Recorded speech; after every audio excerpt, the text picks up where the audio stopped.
Hey guys, Jared here, and today we're going to compare the Intel 7700HQ CPU against the 7700K in two different laptops. We'll run some benchmarks to see how they perform and discuss the differences between them to help you decide which you should get in your next laptop.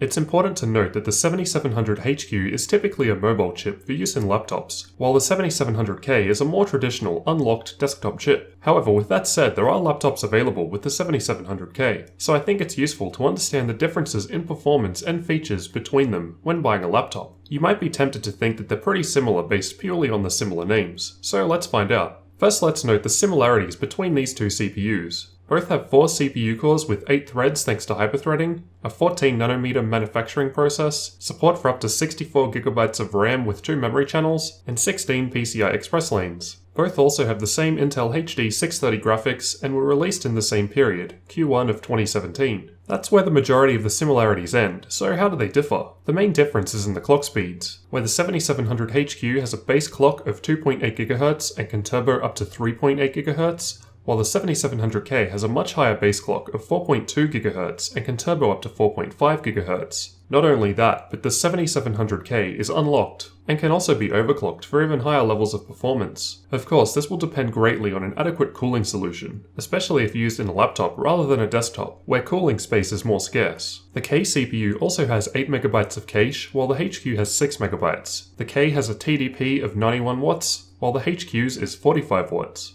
HQ CPUs are also typically soldered onto the board and can't be changed without full motherboard replacement, so they aren't too great for future upgrades. The Turbo Boost feature also works a bit differently between the two, with the mobile chip not boosting as high when more cores are in use during multi-core workloads. We'll see an example of this soon. Okay, great, but how do they actually perform in real-world tests? In these tests, I'm running the 7700HQ at stock speeds as it can't be overclocked, and I've tested the 7700K at both stock speeds as well as while overclocked to 4.9 GHz, which was as far as I could push it in this laptop. Both laptops are running Windows 10 with all available updates installed on an SSD, and have 16GB of DDR4 RAM at 2400 MHz. Apart from the differences in graphics cards, the main difference is of course the CPUs, which is what we're testing here. So the laptops are pretty similar otherwise. In Cinebench, the CPU score for the 7700HQ was 740, while the 7700K received 894, a pretty decent increase but nothing too crazy. While overclocking, the 7700K got a small bump up to 923.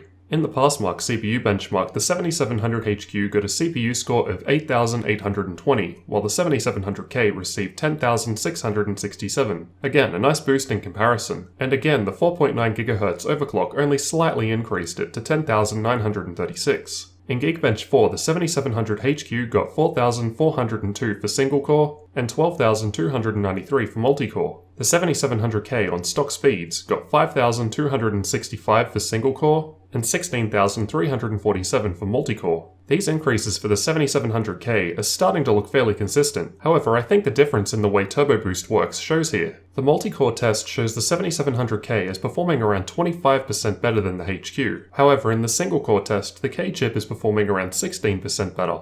The difference in the multi-core workload is larger than single core, likely due to the way Turbo Boost works as mentioned earlier. Interestingly, with the 4.9 GHz overclock on the 7700K, we can see that the single-threaded performance improves more than the multi-core performance does, so overclocking may be of more use to you in single-threaded applications. The 7-zip benchmark was run for 10 passes with a dictionary size of 32 MB. The 7700HQ got a total rating of 19,602 MIPS, while the 7700K got a total rating of 25,044 MIPS. So again, as expected, the 7700K comes out on top for these compression tests, and the overclock only pushed it up a little higher to 25,867. I then used Handbrake to encode a 500MB MP4 video file that I recorded from 1080p to 720p. The 7700HQ completed the job with an average speed of 37.9 frames per second, while the 7700K completed encoding the same file at 45.3 frames per second.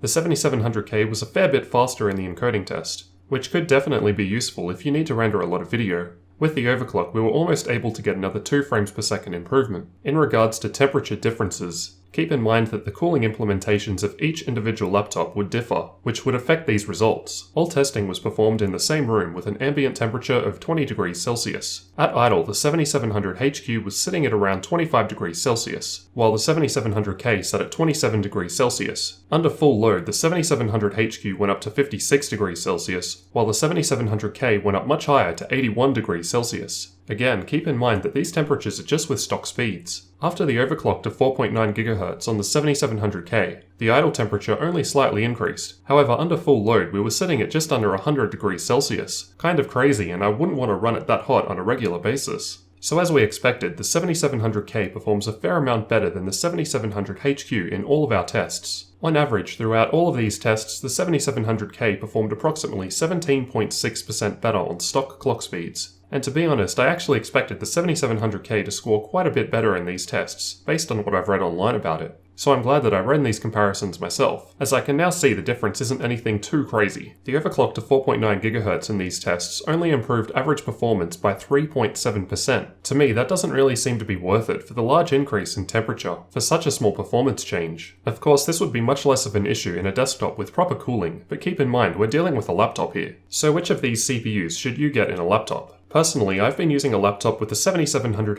HQ for a few months now, and haven't had any performance issues. I still use my 6700 HQ based laptop at work, with no issues there either. It's plenty for me. As you may know, we've pretty much gotten to the point where for many games, CPU isn't really the bottleneck anymore. I think pairing a HQ CPU with a good graphics card will still provide you with a great gaming experience. I haven't featured any gaming benchmarks here, as both the laptops I tested have different graphics cards, which introduces too much variance. For the same reason, I haven't attempted to compare any differences in power usage, as it just wouldn't be a fair test. I will be performing gaming benchmarks on the 7700K laptop in the future though, so keep an eye out for my video there, as I'll include results with and without overclocking. So if you can afford the 7700K, by all means go for it. However, just note that it will run hotter, requiring more cooling, which adds more weight, and it will drain the power from your battery even quicker. And this will be made even worse if you add overclocking into the mix. Personally, I think the 7700 HQ is a great laptop CPU. It's still quite powerful and works very well. I think I'll be leaving the 7700K in the desktop for the time being. Or at the very least, I wouldn't be looking to overclock the 7700K in a laptop for such little performance improvements.